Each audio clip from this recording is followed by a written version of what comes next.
Welcome to Next Corner. Today, we're going to talk about The Return of the King. So, as you may have already seen my Fellowship and Two Towers videos, The Return of the King is one of my favorite books of all time. And actually, I'm going to go ahead and say my favorite book of all time, because it was my favorite part of the whole trilogy. I, once again, loved how Tolkien split up Aragorn, Gimli, and Legolas's point of view, and then Frodo and Sam and Gollum's point of view. It was so well done. I really love Aragorn going off to the paths of the dead, collecting the dead, using them only to get the ships, and then him and Gimli and the rest of them take the ships to Gondor and end up saving Gondor. The ghosts did not save Gondor. There was just a nasty long battle between the Rohirrim and the Dunedain, the Gondorians, against the might of Sauron.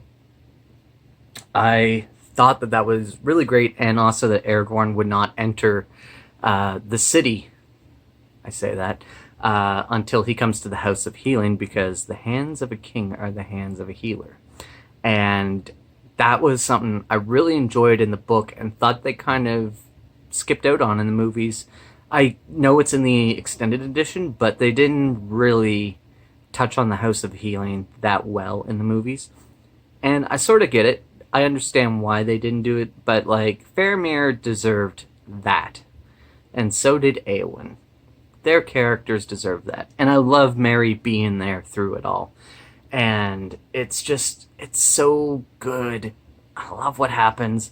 And then, of course, like, Pippin has to go to Gondor because he looked into Palantir after they dealt with Saruman, and he is gone to Gondor and ends up working for Denethor, who is a nut job.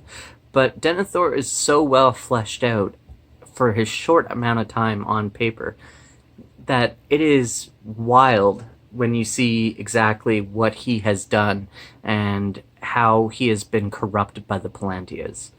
And I really enjoyed that Pippin ends up going to battle and even goes to the Black Gate at the end, representing the hobbits at the Black Gate, which was so cool.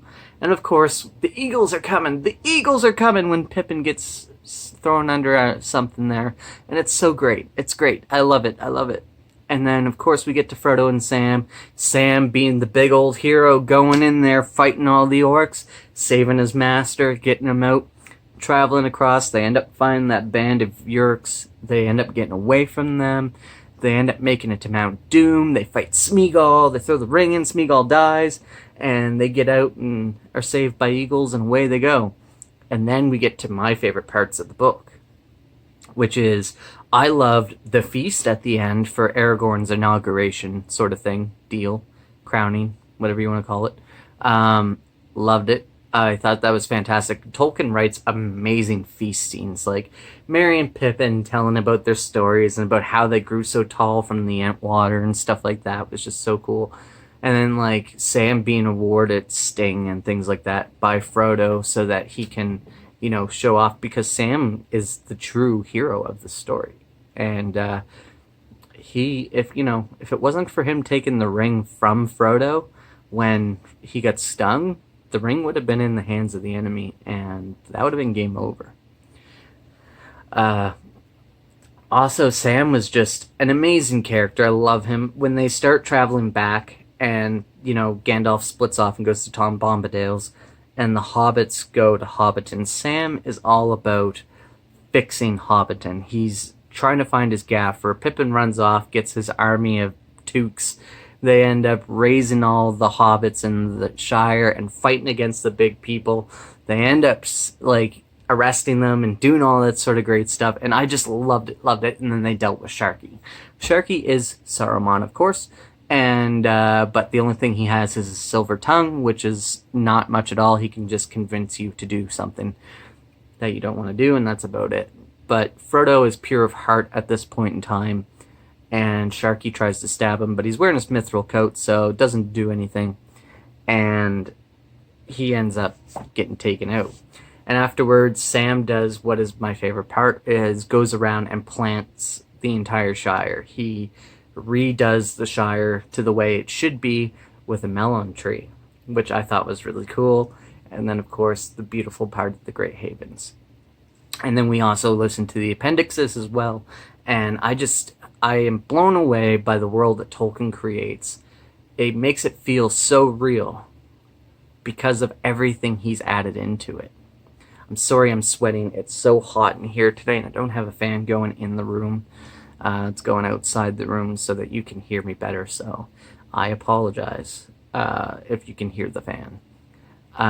But yeah, the Return of the King was just above and beyond amazing. I loved it. It's my favorite book out of all three, but I mean, The Lord of the Rings I count it as a single book because that's what it is. And The Lord of the Rings is my favorite story of all time. Believe it or not, this is not my Geek Out video on it. I am actually waiting for a few people on my Discord who have YouTube channels. They're going to join me, and we're going to have a conversation on The Lord of the Rings, which is going to be a lot of fun. So stay tuned and look forward to that. Anyway, guys, thank you so much for coming to the corner. And, oh yeah, I forgot to say, 5 out of 5 stars. Duh. Like, did you think I wasn't going to? It's so warm. Anyway, guys, thank you so much for coming to the corner. We'll talk soon, and you guys have a great